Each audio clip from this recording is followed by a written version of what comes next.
요한 김벌리가 마스크를 팔잖아요. 그래서 코로나19 상황에 돈을 엄청 벌었더라고요.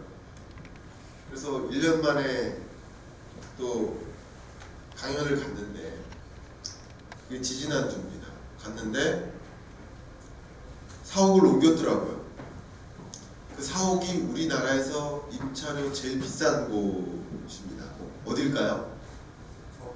네? 어딜까? 임차료가 제일 비싼 건물, 우리나라에서 제일 높은 건물.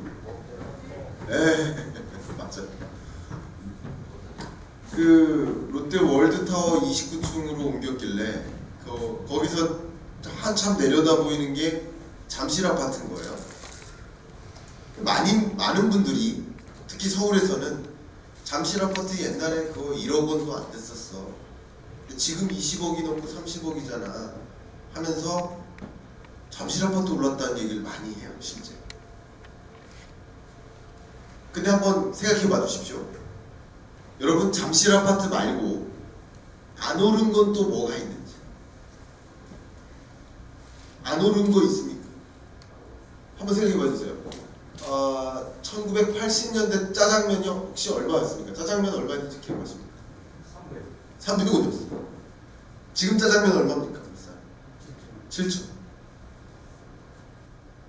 그죠? 8,000원. 8,000원이라잖아요. 부총장님이. 서민 물가를 알고 계셔야죠. 네. 네. 짜장면 가격은 안 올랐냐 이거. 새우깡은 안 올랐냐 이거야. 새우깡 옛날에 50원이었잖아. 지금 2,000원이에요. 맛동산은 안 올랐냐. 그러니까 안 오른 건 뭐가 있냐. 그러니까 잠실 아파트만 오른 게 아니에요. 모든 게 오른 거예요. 그 모든 게 올랐다면 다른 말로 모든 게 그대로인 거예요. 그 반대로 돈의 가치가 떨어진 거죠. 맞습니까? 돈의 가치가 떨어졌잖아요. 40년 전에는 500원짜리 가져가서 짜장면을 바꿀 수 있었죠. 지금은 500원짜리 가져가면 짜장면을 안 바꿔줘요. 돈의 가치가 떨어진 거죠. 그래서 여러분들이 재테크를 하신다, 투자 의사 결정을 하신다 한다면 가장 먼저 가늠자 역할, 방향성 역할, 그건 바로 돈의 가치, 돈의 가치가 어떻게 움직이나, 돈이 어디서 어디로 움직이나, 이걸 먼저 보시는 게 중요합니다. 그런데 코로나19 상황에 마치 2008년 글로벌 금융위기 때도 그랬던 것처럼 이 금융위기 때 금리를 어떻게 했습니까? 미국이 엄청나게 떨어뜨렸죠. 역시 코로나19 상황에 이 위기를 맞이하니까 미국이 금리를 어떻게 했습니까? 엄청나게 떨어뜨렸죠. 근데 경제가 굳건히 회복될 때는 금리를 인상하죠. 정상화하죠. 지금 금리를 이렇게 내렸던 것처럼 통화정책을 계속 유지할까? 그렇지 않죠. 달라진 국면엔 달라진 대응이 필요하다. 제가 늘상 말씀드린 겁니다. 혹시 자녀분 있으세요? 자녀가 몇 살입니까? 첫째가 29. 그러면 독립됐고, 조금 더 어린 자녀, 여쭤보겠습니다. 자녀가 실례지만 몇 살입니까? 또 빨리 결혼하시나 보네. 우리 자녀가 네? 4살? 24살은 용돈 받습니까? 용돈 받는 자녀 좀 있으세요? 용돈 받는 자녀. 제가 계속 답사이로 막 가네요. 네네. 자녀가 몇 살입니까? 막내가 몇 살이에요? 중4. 용돈 받죠? 큰 목소리로 답변해주세요. 용돈 받으시죠? 근데 만약에 우리 집이 좀 어려워져서 다음 달부터 용돈 0이야 하면 그 중3 아이가 뭐라고 답변합니까? 뭐라고 합니까? 반응이 한숨부터 나오십니다. 자, 뭐라고 대응할까요? 네? 반항이에요? 반항? 난리쳐요? 예? 뭐라고요? 외박해요? 집에 안 들어와요? 왜 나왔냐고. 돈 안 줄 거면 왜 나왔냐고. 나 이제 아빠 아니야. 나 나갈래. 난리가 나죠. 이런 난리가 나는 현상을, 용돈 끊을 때 난리가 나는 현상을 경제학에서 뭐라고 하는지 아세요? 다 같이 따라해 주셔야 됩니다. 우리 유튜브 영상에 잘 녹화되게 잘 따라해 주세요. 큰 목소리로 따라해 주십시오. 발작. 발작이라고. 실제로 긴축 발작이라고. 테이퍼 텐트럼. 그러니까 용돈을 0으로 만들면 안 되고 조금씩 줄여야겠죠. 그러면 발작은 안 일어나죠. 그게 지금 수도꼭지를 콸콸콸콸 풀었다가 갑자기 틀어잠그면 안 돼요. 운동선수들이 중요한 경기, 우리 레슬링 선수들이 남부에서 우리 레슬링 하시죠? 그러니까 올림픽 경기를 앞에 두고 운동선수, 유도선수, 레슬링 선수들이 어떻게 합니까? 운동량을 조금씩 줄여요. 왜? 지금부터는 컨디션을 끌어올려야 되니까. 이 줄여나간다. 이게 뭡니까? 이것을 점점점 줄여나가야, 용돈을 확 끊는 게 아니라 점점점 줄여야 돼요. 그게 뭡니까? 그걸 테이퍼링이라고. 따라해주세요. 테이퍼링. 그러니까 이제 중3 아이한테 용돈 0이야 이렇게 하면 안 되고, 그럼 발작이 일어나니까 테이퍼링 할게. 그러면 순순히 받아들입니다. 경제가 준비할 시간을 줘야 된다. 결국 유동성 공급량을, 금리도 끌어내렸고, 그죠? 금리도 끌어내렸죠? 유동성 공급량을 1200억 달러나 시중에 풀다가 그 유동성 공급량을 점진적으로 줄여나간다. 그게 언제부터? 지금 11월 달부터. 그래서 언제 0이 돼요? 언제?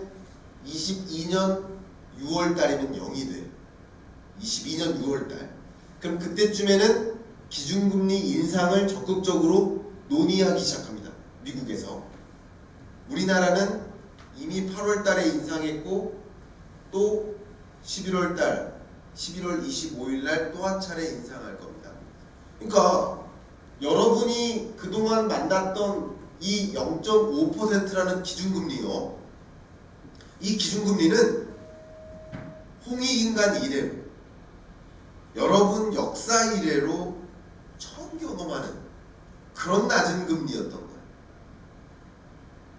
근데 그 낮은 금리를 뒤로 하고 조금씩 올라가는 거예요. 자, 그런 관점에서 많은 분들이 주는 그 질문이 자산버블이에요. 자산버블. 아니, 자산버블이 왜 왔냐? 왜 왔나요? 그럼 붕괴되나요? 이 질문 굉장히 많이 하시거든요. 그 질문에 대해 답변해 봐드리면, 세계적으로 금리를 이렇게 다 떨어뜨렸어요. 세계적으로 시중의 유동성을 막 공급했어요. 세계적으로. 그러니까 다시 말하면 이토록 순식간에 엄청난 경제 충격이 작용했던 적도 없었던 거예요. 이토록 순식간에 돈의 가치가 떨어졌던 적도 또 없었던 거예요.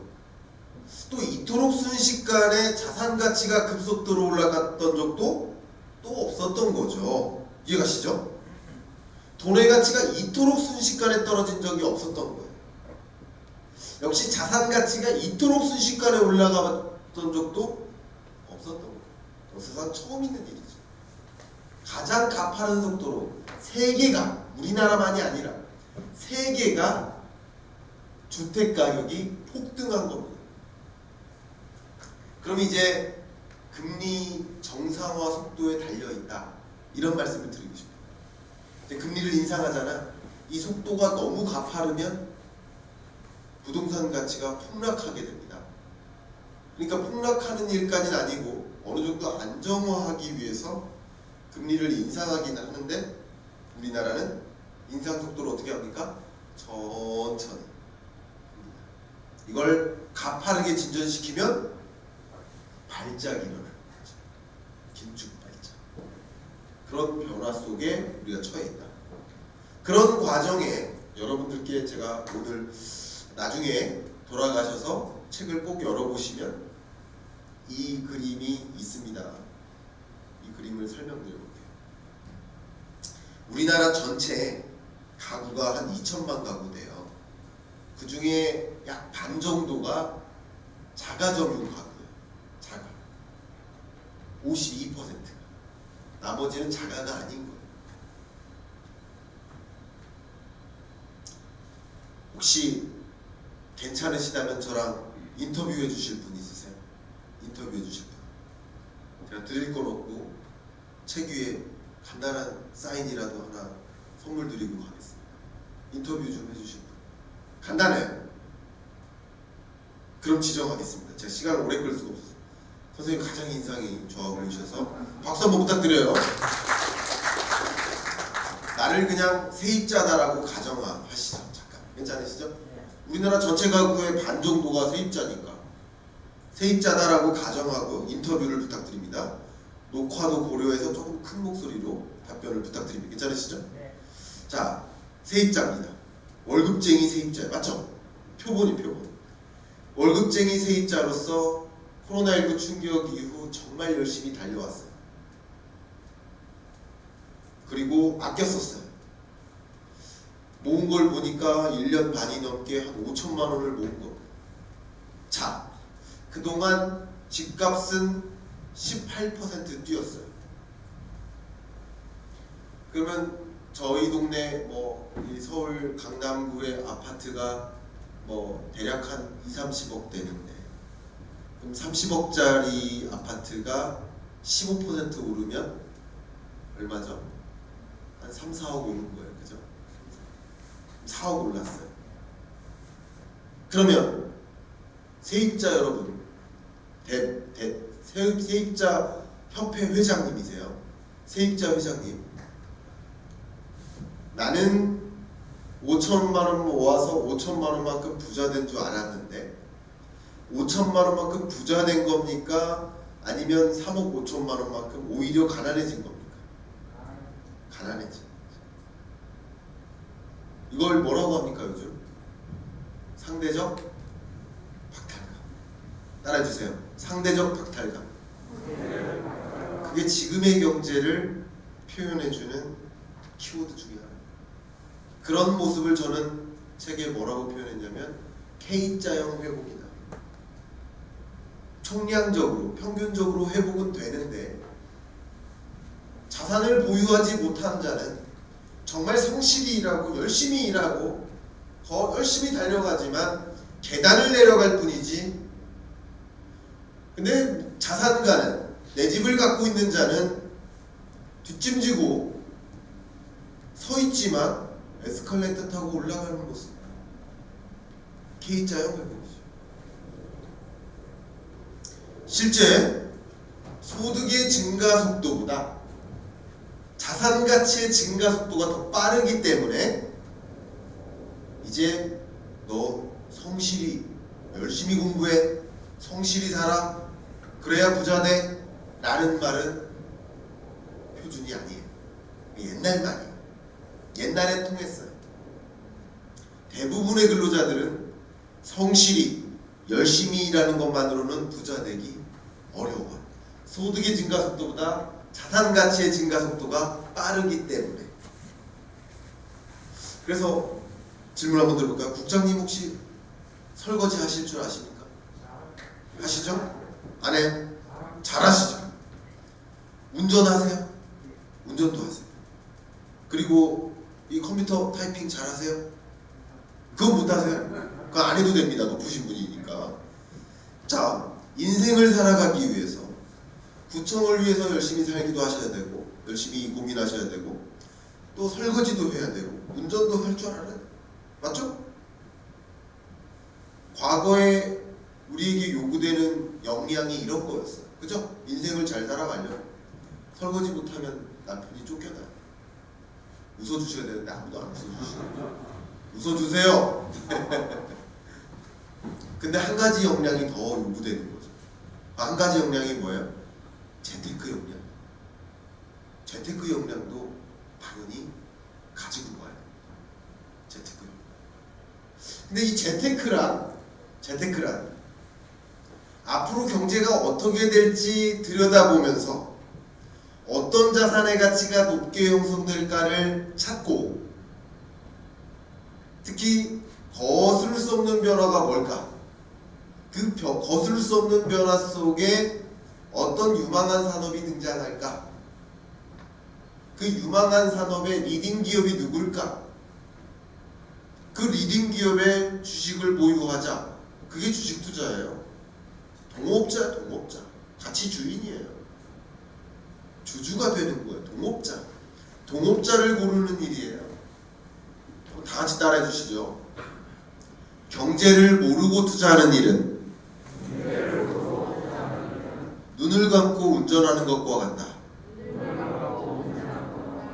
제가 매년 그 문장을 남깁니다. 여러분이 이따가 댁에 돌아가셔서 10페이지만 읽으시면 그 문장이 한두 번 나올 겁니다. 그러니까 투자란 그 경제 여건의 변화를 보는 거예요. 변화 속에서 무엇이 유망할지를 들여다보는 거예요. 그런데 왜 하루 종일 주식 차트 보고 있느냐? 우리 젊은이들 20대 하루 종일 주식 차트. 그러면 그 주가가 상승할지 떨어질지 나옵니까? 그거 안 나와요. 그 주가가 오를지 떨어질지는 경제 여건의 변화를 보면서 확인할 수 있는데, 어제 사고 오늘 팔고 또 오늘 사고 내일 팔고 주식 차트만 보면서. 그래서 제가 항상 하는 말이 20대 친구들한테 그거는 투자가 아니다. 그건 투기다. 투기하고 있으면서 투자한다고 착각하지 마라. 그리고 하루 종일 그러고 있으면 너의 미래는 어떻게 할 거야? 구청장님의 하루와 어느 20대 청년의 하루, 어떤 하루가 더 중요합니까? 구청장님의 하루는 60대 이후의 삶을 결정짓는 하루하루죠. 중요하죠. 그러나 20대 여러분들의 하루는 20대, 30대, 40대, 50대, 60대 모든 삶을 결정짓는 하루죠. 어떻게 그 하루하루를 그런 식으로 보내느냐? 청년들은 자기 역량을 개발하고, 나는 미래에 어떤 식으로 훈련을 받고 인재가 될 것이고, 이 조직에서 어떤 역할을 수행하며, 그런 것은 어디 갔느냐? 그런 고민은 어디 갔느냐? 재테크하는 방식이 잘못된 거예요. 재테크에 대한 관심은 생겼으나 재테크하는 방법이 잘못된 거예요. 경제를 보면서 어떤 자산의 가치가 더 높게 형성될지를 보셔야 됩니다. 여러분 받으신 22년 전망 말고 전서 21년 전망서에서는 제가 작년에 이미 한 5월부터 계속 여러분께 말씀드렸던 게 원자재 사세요 했습니다. 원자재 사세요. 어제 KBS 방송에 나가서도 이거 다 예견됐던 일이다. 왜 소 잃고 외양간 고치느냐. 이미 소를 잃을 거는 것이 목격됐었던 일이다. 전문가들 다 그걸 진단했었고 책에 여러 번 강조했던 일이다. 이 원자재 파동이라든가 이런 것들, 원자재 가격 폭등. 그래서 재테크 관점에서는 원자재에 투자하라 그랬어요. 원유 선물 ETF에 투자하셔라. 원유 가격 계속 올라갈 것이기 때문에, 원자재 가격 올라갈 것이기 때문에 원자재에 투자하셔라.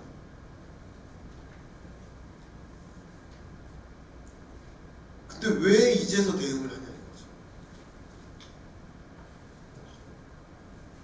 그러니까 정책도 경제를 보면서 좋은 정책이 나옵니다.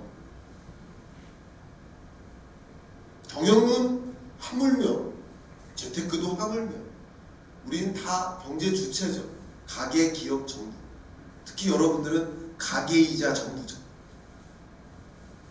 경제 주체. 그러면 내일의 경제가, 내년의 경제가 어떻게 흘러갈 것인가 라는 것을 계속 질문을 던지고 답변을 찾는 그런 노력을 하실 필요가 있지 않을까. 그런 의견을 좀 드려봅니다. 또 여러분들의 자녀나 또 주변에 젊은이들 많이 있잖아요.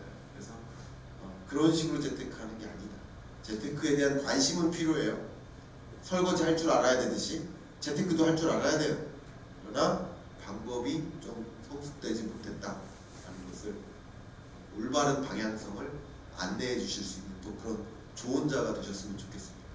제가 여러분께 드릴 말씀은 굉장히 많은데 오늘 꼭 한 가지 마지막으로 강조하고 갈 것, 거슬 수 없는 변화 한 가지만 소개해드리고 갈까 합니다. 거스를 수 없는 것. 보고 싶으십니까? 네. 보고 싶으세요? 네. 박수 한 번 쳐주세요. 박수 말고 함성이요. 오 해주세요. 아 좋습니다. 아 좋습니다. 자, 더 열심히 말씀을 드려볼까 합니다. 여러분 보고 계시는 이 그림, 이 그림은 뭘 뜻하는 걸까요? 답변하시고. 이 그림은 뭐다? 네, 지구 온도 변화를 보여주는 그림이에요. 제가 개인적으로 더 이코노미스트지를 굉장히 좋아하는데 그 표지에 실렸던 그림입니다. 실제로 지구가 이렇게 뜨거워졌고 이렇게 이산화탄소가 많이 공급되던 시기예요. 자, 그런데 여러분 국민학교 다니실 때, 초등학교 다니실 때 이미부터 지구온난화, 환경보호, 기후리스크 얘기 지긋지긋하게 들으셨죠? 귀에 피나게. 근데 왜 갑자기 ESG냐? 왜 ESG냐? 왜 ESG가 부상했느냐? ESG라는 단어는 자, 뭐 그럴 일이 있어서는 안 되지만 제 질문 한번 드리겠습니다. 그럴 일이 있어서는 안 되지만 좀 불의의 사고를 당하셔가지고 구급차에 실려갔어요. 그래서 의사 선생님이 정신 차리세요. 당신 이름이 뭡니까? 이름 뭐? 조대 그렇게 하셔. 조대입니다 이렇게 하셔. 다시 한번 해보세요. 시작. 이름이 뭡니까? 예, 박수 한번 부탁드립니다. 예. 그 다음 ESG가 뭡니까? 말씀 한번 해주세요. 그럼 안 됩니다. 절대 안 됩니다. 제가 한번 강조하겠습니다. 절대 안 됩니다. ESG를 모르고 이 자리를 나가시면 절대 안 됩니다. 강조하겠습니다.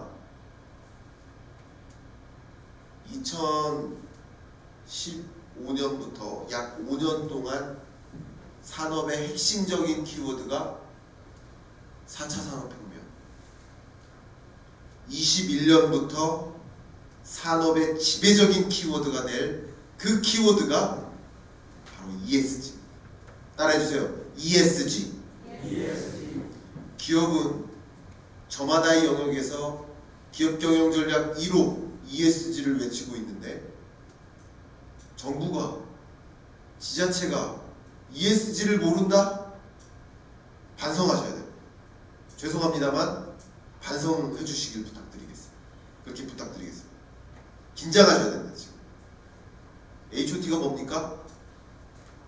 BTS가 뭡니까? 다 아시죠? ESG가 뭡니까?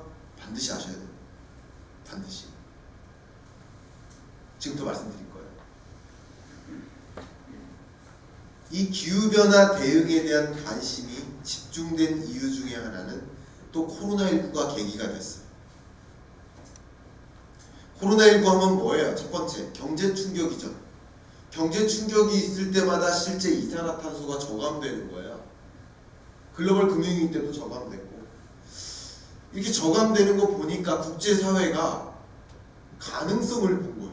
아, 우리가 이렇게 대응하면 기후변화 대응 혹은 이산화탄소를 저감할 수도 있겠구나. 가능성. 또 한 가지, 코로나19 하면 어떤 사회? 세 글자? 언택트 사회. 언택트 사회. 언택트 하면 가장 먼저 떠오르는 게 뭡니까? 온라인 쇼핑. 온라인 쇼핑하고 보니까 상추 하나 샀는데 냉각제도 오죠. 뭐 충격 완충제도 오죠. 왜 이렇게 뭐 포장지는 왜 이렇게 많아? 재활용 용품이 막 쌓여요. 재활용 용품 쓰레기가 많아졌어요. 그러면서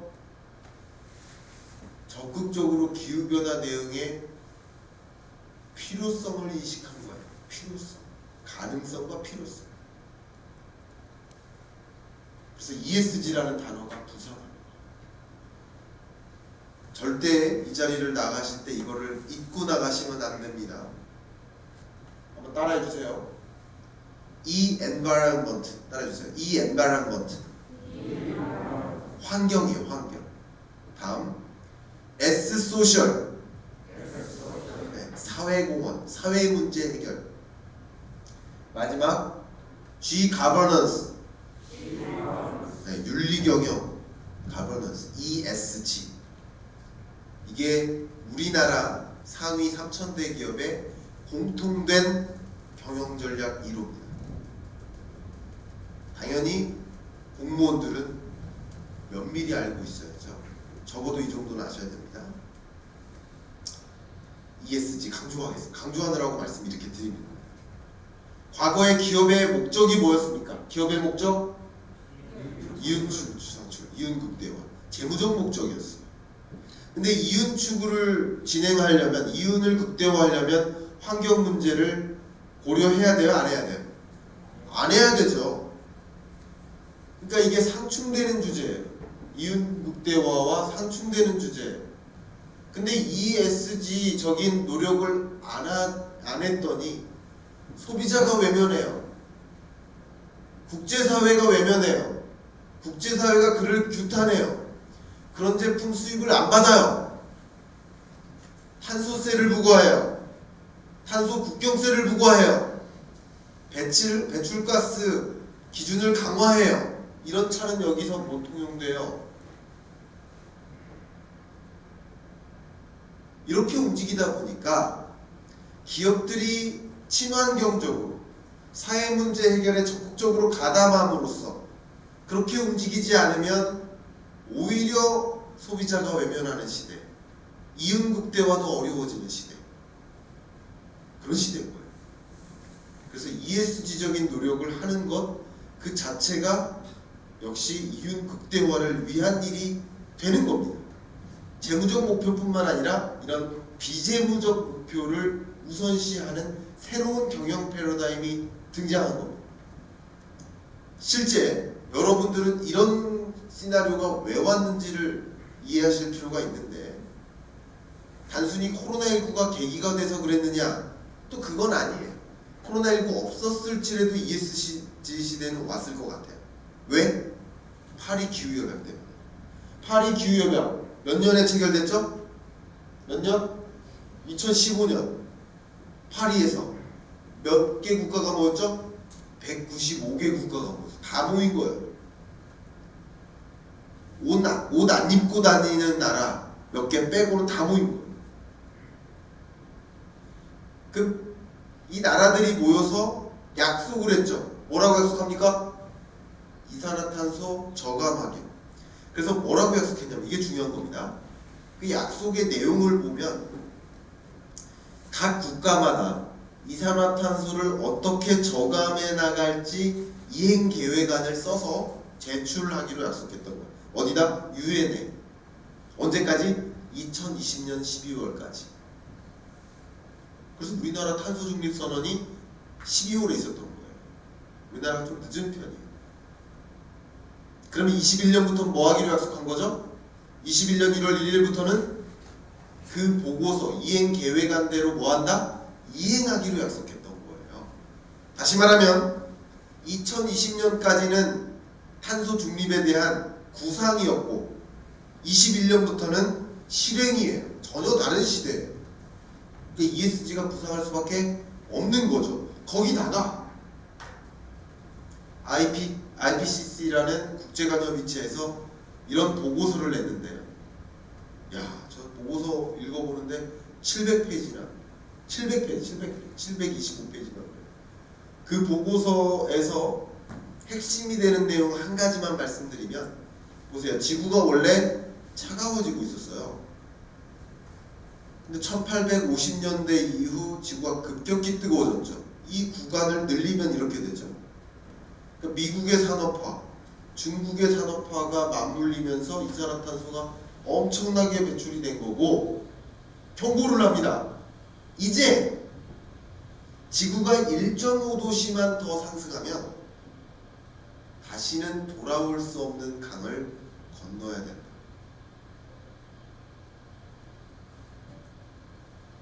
무시무시한 경고를 그 저명한 과학자들.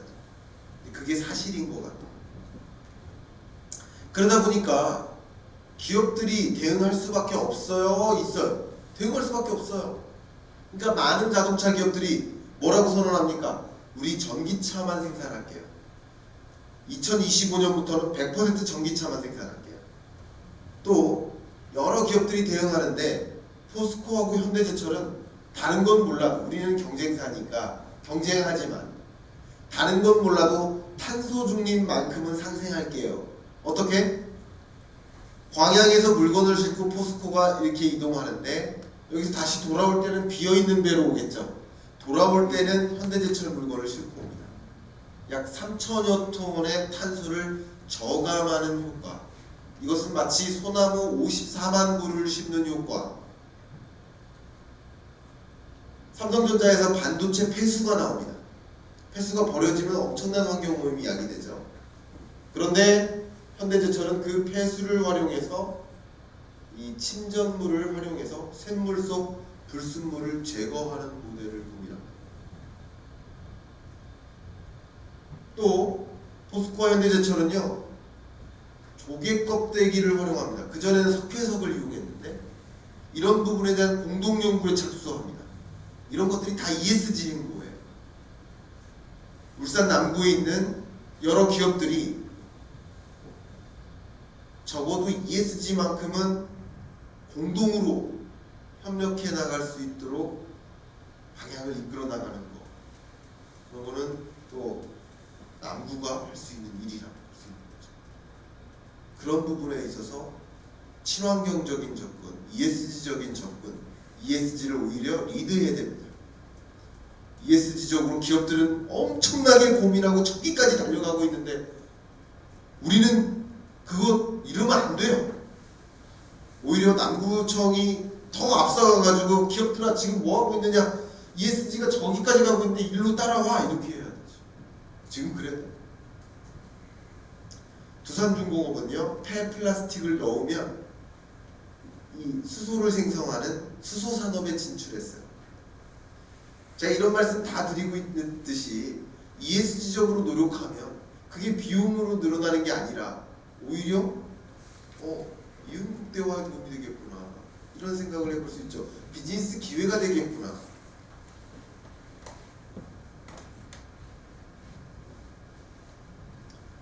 제가 오늘 강연하는 내내 한 분께 너무 감동을 받았어요. 실례지만 성함이 어떻게 되십니까? 이미경 사무관님이신가요? 이미경 사무관님께 정말 뜨거운 박수 한번 부탁드립니다. 너무 감동받았어요. 한자도 놓치지 않기 위해 적고 계시더라고요. 너무 멋있습니다. 청장님, 제가 부탁드리는데 뭔진 몰라도 커피 한 잔도 좋으니 선물 하나 꼭 해주십시오. 정말입니다. 제가 오늘 울산 남구청 공무원 여러분들을 만나뵈면서 몇 차례의 감동이 있었는데 가장 강한 감동입니다.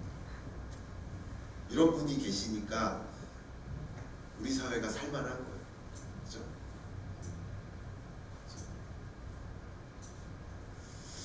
제가 여러 가지 활동을 하는데 또 고려대학교 고령사회연구센터에서 이런 부분에 대한 연구를 많이 하고 있는데 국민들한테 물어보니까 실제 기후변화나 그런 문제보다 저출산 고령화가 가장 중대한 과제다라고 국민들이 인식하고 있더라고요. 그럼 아까 환경 문제적인 대응도 있지만 또 뭐 하나? 사회 문제 대응 필요하다라는 것을 강조하고 싶은데요. 그럼 어떻게 대응하느냐? 대표적인 예를 들어볼게요. 카이저라는 마트 회사, 독일의 마트 회사예요. 여기는 그 카트에 손잡이에 뭐가 달려 있어요? 돋보기가 달려 있어요. 그리고 노인용 카트인데 카트에 뭐가 있죠? 이게 의자예요, 의자. 자, 의자 밑에 뭐가 달려있죠? 또 지팡이 꽂이. 그러니까 고령자에게 편리한 친고령자 유통환경을 조성하는 거예요.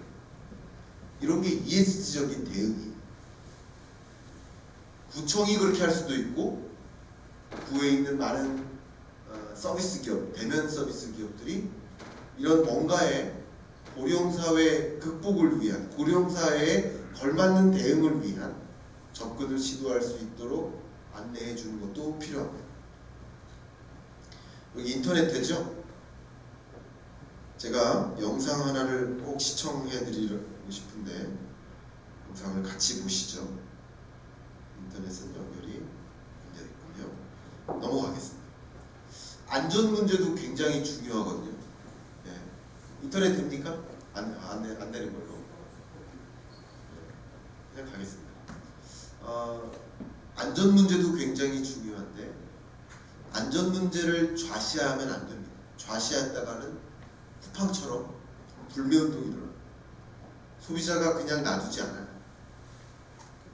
그래서 LG화학 같은 경우 어떻게 대응했냐? 이 보시는 것처럼 LG화학은 안전교육 의무화를 이루어 나가고 있잖아요. 1000명 이상 기업은 안전교육이 의무화되어 있어요. 근데 안전교육을 실현시키는데 교육장에서 교육받고 현장 가면 전혀 따로예요. 그런데 이런 걸 메타버스 기술이라고 하거든요. 가상 증가현실 기술. 그러니까 마치 교육장에서 교육받고 있지만 현장을 가본 것과 같은 체험. 그래서 현장감을 느끼는 거예요. 어디서 정말 건설 현장에서 위험한 상황인지 그런 메타버스 실감형 안전교육 콘텐츠를 도입합니다. 이런 것들이 다 ESG 경우입니다.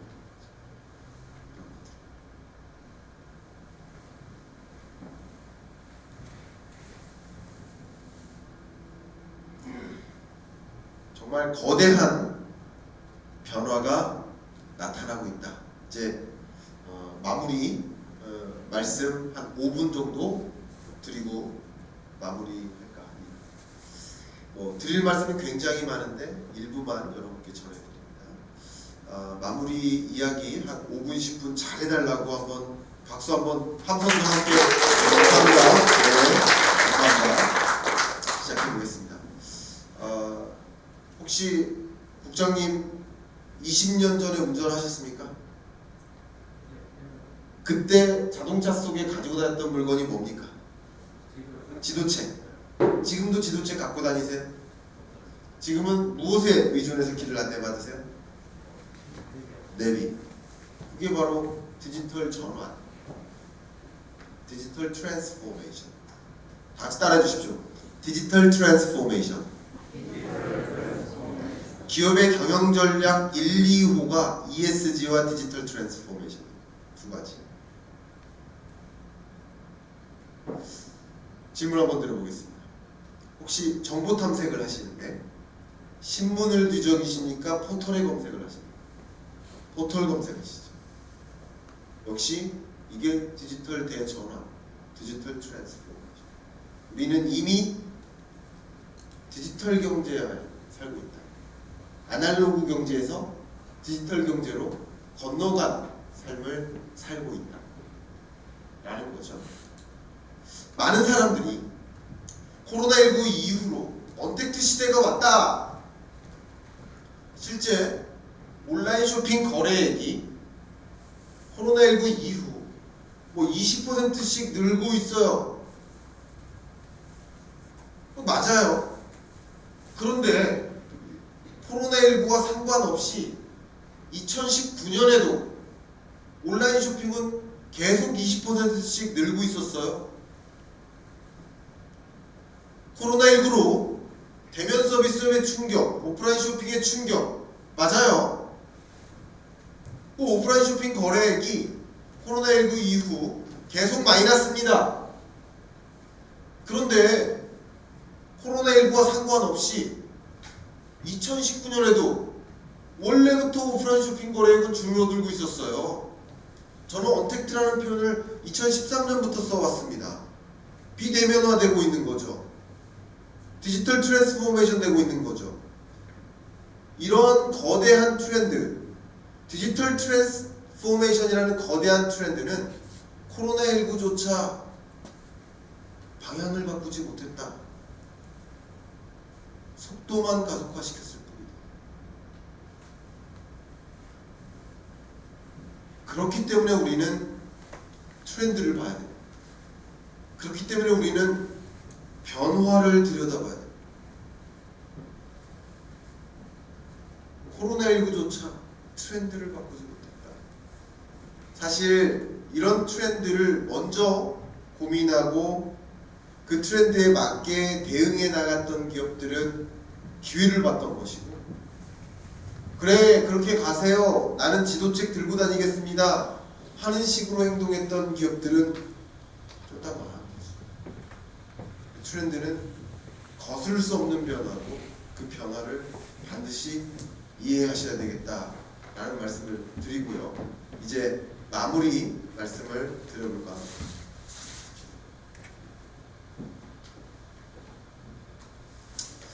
여러분께 마무리 말씀 드린다면 2020년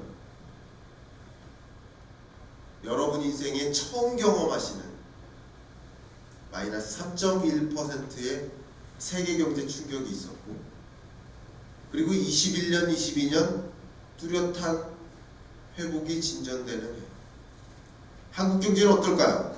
네, 한국 경제도 마찬가지 20년 코로나19의 충격을 경험했고 21년, 22년 뚜렷한 회복을 진전하는 해. 다만 이 회복세가 모두에게 실감하는 것은 아닐 것이다. 모두가 실감하는 회복은 아닐 것이다.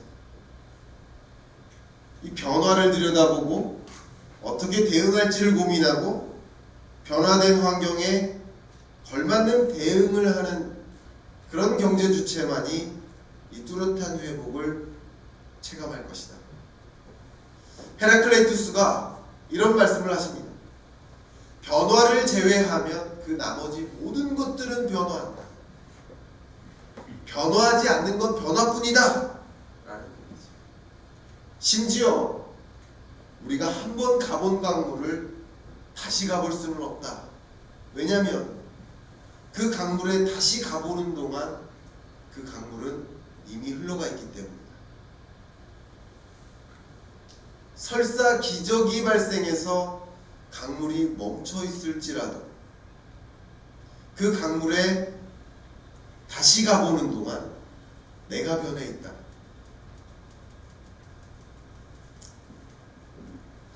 변화를 읽어나가고 그 변화 속에서 어떤 기회가 있고 어떤 위협이 있을지 관찰하시는데, 오늘 이 강의가 조금이나마 도움이 되셨기를 바라는 그런 마음으로 이만 제 강연을 마무리하겠습니다. 감사합니다.